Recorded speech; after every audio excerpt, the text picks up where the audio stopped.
Hi, boys and girls. I'm here to read you Chapter 3 of Chasing Vermeer. Oh, excuse me, Chapter 4.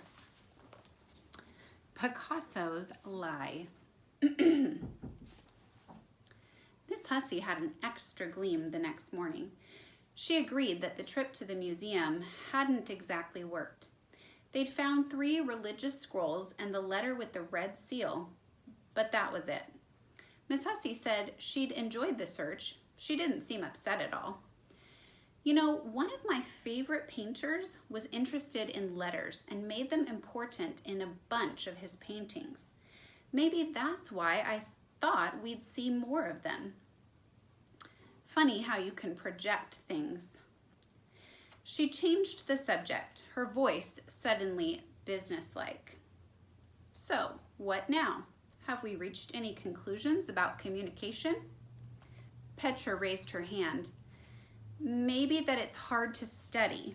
How about we work on something else to do with art? She liked exploring the Art Institute. She was sure they could come up with another worthwhile subject to investigate.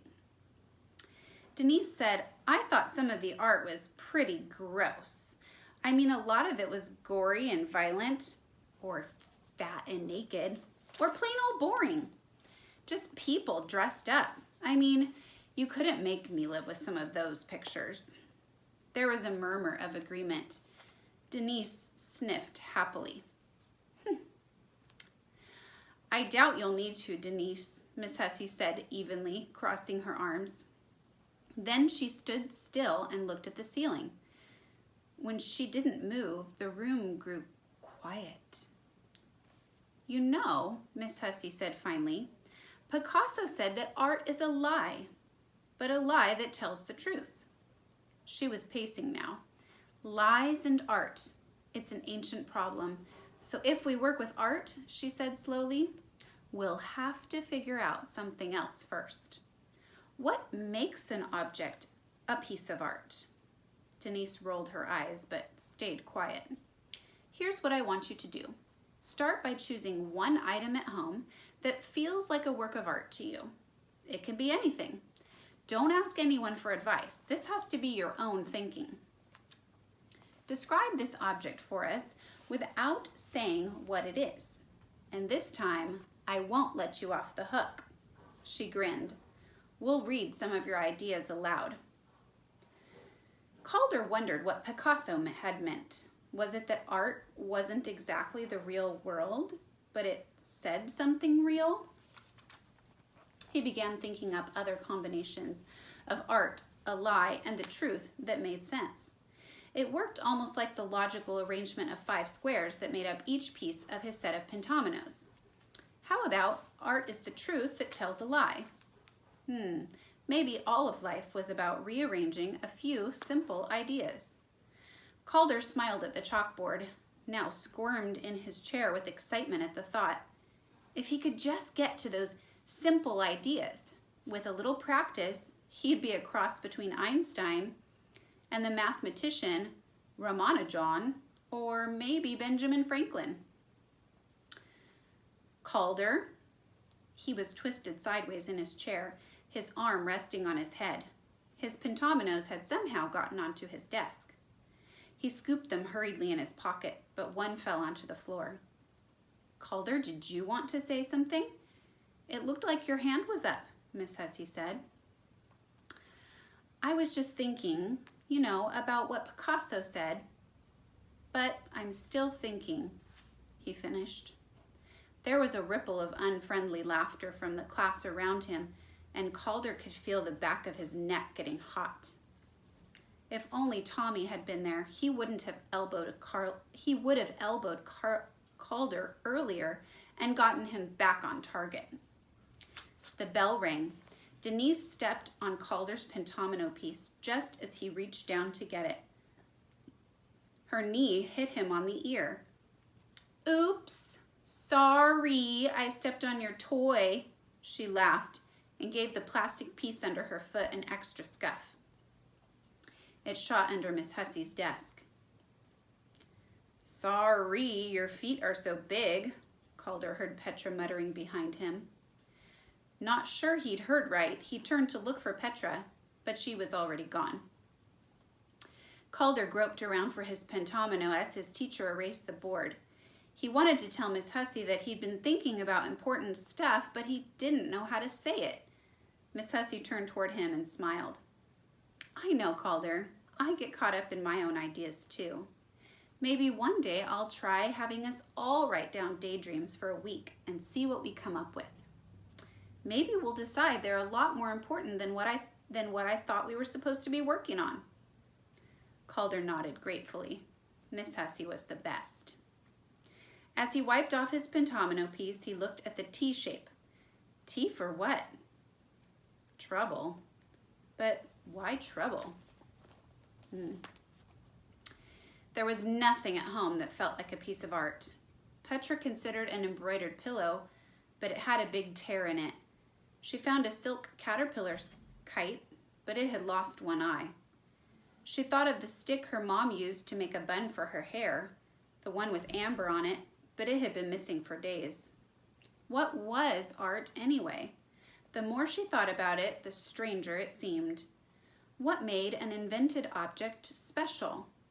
Why were some man-made things pleasing and others not? Why wasn't a regular mixing bowl or a spoon or a light bulb a piece of art?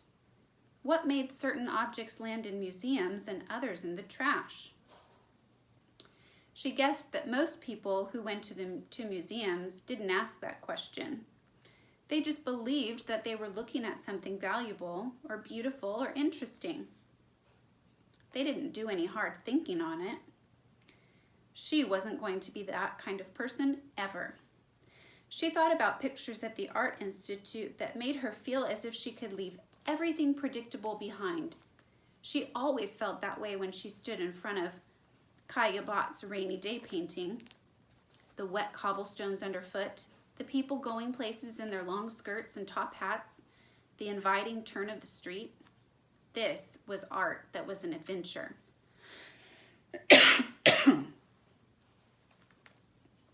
It let her into another world. It made familiar stuff seem mysterious. It sent her back to her life feeling a little different, at least for a few minutes. She was still thinking about Kaya Bott's Paris Street on her way to the grocery store. If he had painted Harper Avenue, would it have looked just as intriguing? As she approached the corner, she noticed the man with suspenders, the one who had talked to Miss Hussey, step out the front door of Powell's, look around, and drop a book into the giveaway box outside. She sped up.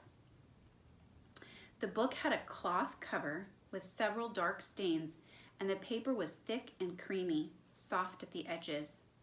The title jumped out at her. Lo! The illustrations were done in black and white, distorted, rubbery figures clutched each other,